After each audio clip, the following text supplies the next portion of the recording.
Are you a step parent or a step monster? Let's talk after the intro.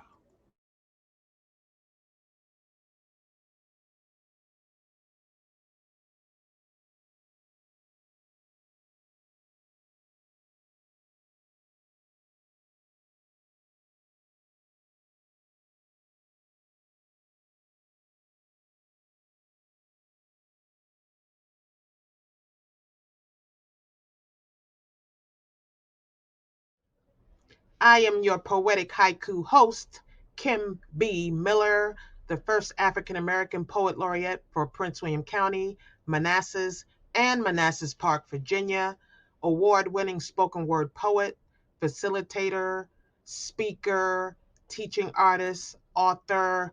Let's get into today's subject.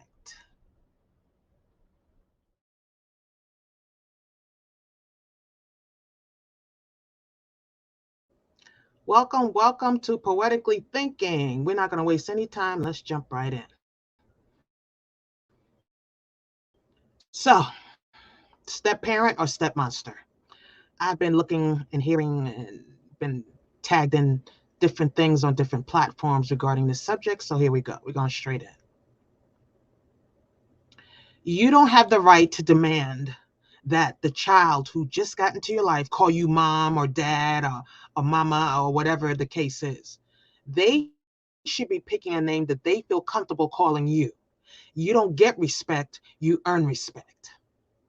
And for the current parent who's been there in their life the whole time, why are you letting a new parent come in and take over, trying to erase the parent that was there, especially when the parent has died? That is crushing to a child. Yes, you may have moved on in your relationship, but your child will never forget that parent, nor should they. They're part of their life. And for you just to go, well, so and so's here now. They're now mommy. Call them mommy. If they ever asked if that's stepmommy, don't say that they're not. Then they're now Don't do that. What you're telling them is a part of who they are is not even relevant. So you're telling them they're not relevant. These are the drops that you're putting in their life. What drop are you putting in your child's life? What drop? Because you're dropping them. The drop is you're not enough. You get respect when I feel like it. That's the drop. That's the drop. My green screen when I act up. Anyway, you have to decide the imprint you're making in your child's life. And telling them to just erase that previous parent like they didn't exist is telling them to erase the feelings, erase the love, erase any sort of connection they had to that person. It's hard enough when a parent dies, but then for you to try to erase like they didn't exist, it's like another death. You're putting your child through another death every time you do that. You're messing with their mental stability every time you do that. That's the drop you're leaving. Mental instability, lack of love. Is that what you want to do? Because that's what you're doing. Let them pick the name. I get it. You're in a new relationship, blah, blah, blah. Maybe the relationship wasn't good. Maybe you don't want 55,000 reminders of that person in your house. I get it. But your child may need it. So what you do is you find a place that everybody can agree on. Definitely their room. Their room should be full of love. It should be full of those precious memories, the pictures, even if it's pictures of all y'all together. That's what happened at the time. And then if there's another part of the room that another part of the house or the apartment or wherever you live in that you can agree on, then you put up one or two things. And then you save the things from him or her. So later on in life, you can say, I have all these things that were your mom's or that were your dad's or pop, whatever the name is. And I saved them for you here. Don't throw them out. What? Why would you do that? Disrespect drop. Why would you do that? That's hurtful. That's saying their feelings don't matter. Your new person in your life matters more than their feelings. That's what it's saying. You may interpret it that I'm in a new relationship now. I'm trying to respect that new relationship and not have pictures of my old relationship up. Got it. It's interpreted to your child, though, as that person is not relevant and this person is more important than the person who used to parent them. That's how it's interpreted. No amount of words is going to change that interpretation unless you take time out to make safe spots in the house. They should be always able to talk about them. They should be able to come to you with a memory and you smile about it, even if it wasn't the greatest memory for you. Can you let them live in that moment? Why does everything have to be about you? I'm not saying you should not have peace too. I'm not one of those people. You just suck up everything. No, no. But there's ways to do it where you have some peace and they have some peace. And erasing their previous parent like they didn't exist is not peaceful. If someone is new in their life, you introduce them in the way, hey, I'm dating someone now and I know this is going to be awkward or painful for you. What name would you like to call them? First name, Miss First name, Mr. First name, another name. Ask them and then let them go through it at their pace. Not, okay, well, they're coming over tomorrow. They're moving in next day. No, give them time. Sometimes you cause the conflict and wonder why the conflict is here. Well, my spouse died, and the next day I moved so and so in, and my kid has a problem. Who wouldn't? Of course, if you're moving someone in the next day or the next week, the assumption is going to be that you were cheating on their parent with this person. You what? You met them on the way back from the funeral? Come on, come on, come on. Kids aren't stupid. Kids are very intuitive. They may not understand it all. They don't have that shades of great thinking because the frontal lobe is not fully developed, but they're not stupid. Am I saying you should or shouldn't? You don't know what kind of monster that person was. You don't know who I was, you know, the co-parenting with. But I'm not saying that person. Let's go there. Let's go there for a minute. Okay, so that person is the monster you think they were, because I don't know if they were or not. Let's go there. They were. They are everything you think they were. But in the relationship with you, they were everything. Every negative thing you think of, that's who they were. But with the kids, they were great parents. Let your kids have the memory of that great parenting. Let them. They're not asking you to relive your relationship. They're asking you to let them live with the memories they have of the parent part, the parent. And you say, well, they weren't a great parent either. They sucked at that too. Why should I have the kids live in this great area of how great the parenting was and they sucked? Okay, okay, let's go there. Let's say they weren't great parents, and the kids now are looking back at what they say rose-colored glasses. Let's go there. So what you're saying is they weren't a great parent. You know it, and probably the kids know it. But now that that person is deceased, walked out, blah, blah, blah, they're only looking at it with rose-colored glasses. And you are determined to smash those rose-colored glasses and throw dirt in their face, basically. You're like, no, no, it's truth. Truth is only truth to the person who's serving it. Everybody has their own interpretation of truth. So again, in this particular example, I'm going with everything you're saying is true. They weren't a good in your relationship and they weren't a good parent. Doesn't mean your child is still not going to miss them. Doesn't mean your child doesn't have one or two fond memories. Let them have those one or two fond memories. You don't always have to remind them of the negative. I don't know what you're smiling about. I don't know what you're crying about. You don't remember when they did this. You don't. They remember. They remember. Let them remember the good too. You don't always have to be the one to throw dirt and to bring up the negative memories. And if there comes a time in life where they say, can you tell me more about what happened between y'all? That's when you bring it up. But a 6-year-old shouldn't know, well, mommy cheated. That's why Sally's here. Or daddy was a piece of crap. That's why so and so. No, no. Don't bring children into your adult problems.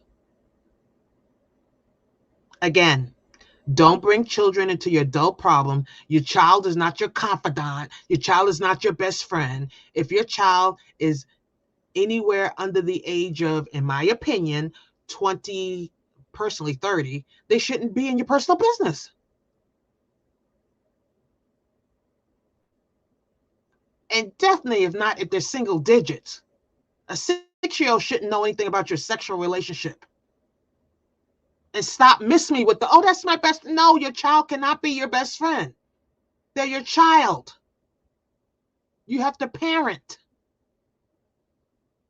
And really, some of y'all are not looking for best friends. You're looking for someone to be on your side, someone to tear the other parent down with.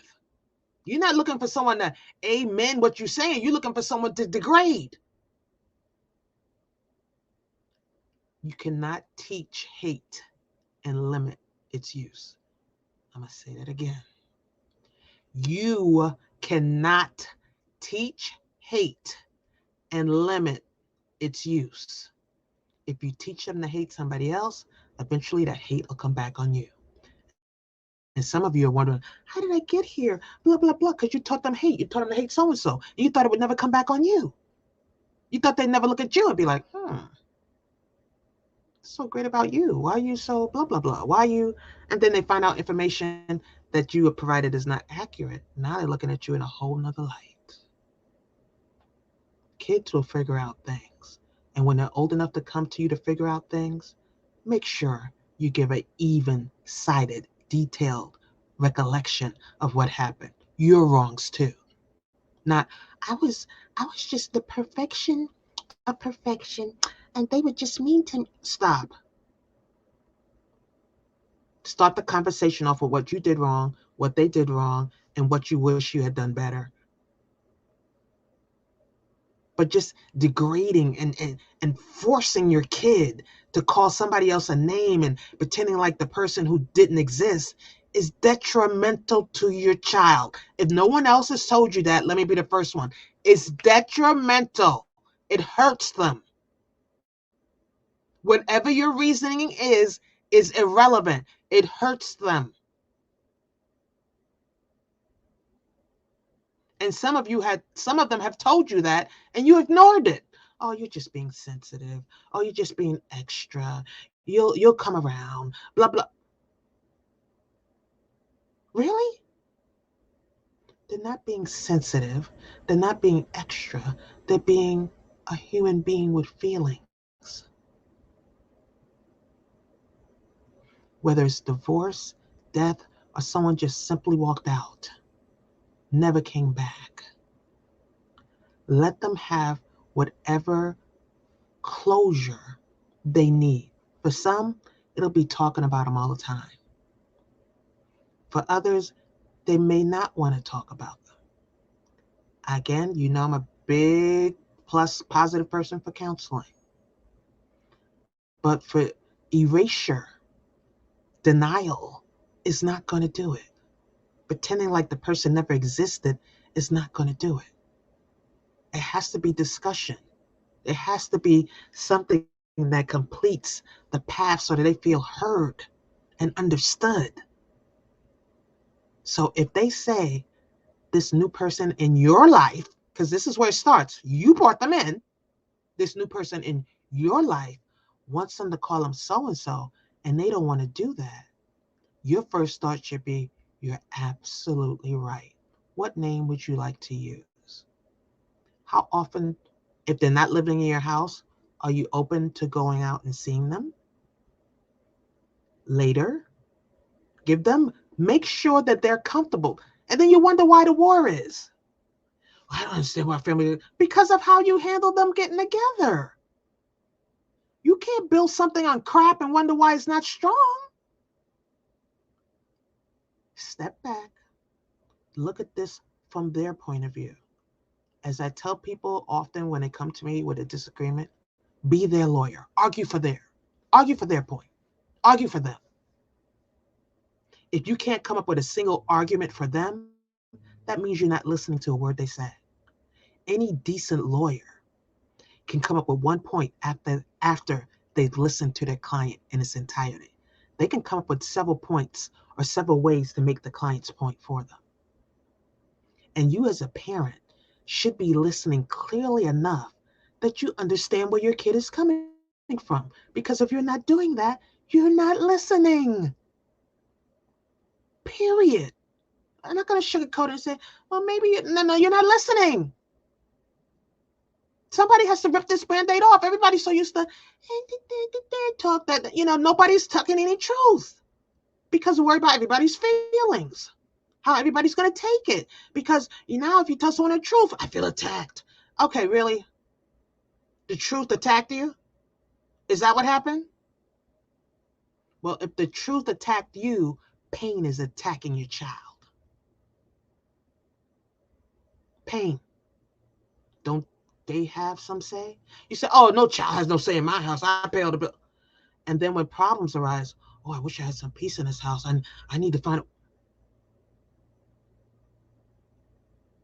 Yeah. Yeah, how about that? You laying down the law does not create peace. Peace is created when everybody feels heard and respected. Stop trying to erase people, even the bad ones. And I know that sounds strange, but your child has to go through the stages of grief or whatever it is necessary for them to get over that relationship, good or bad. You can't erase it. Help them understand it, yes, but erase it, no. Now, for those of you who had great parents in your life and the parent that was still there tried to erase it, it was nothing to do with you. It was not your fault. It was not your fault.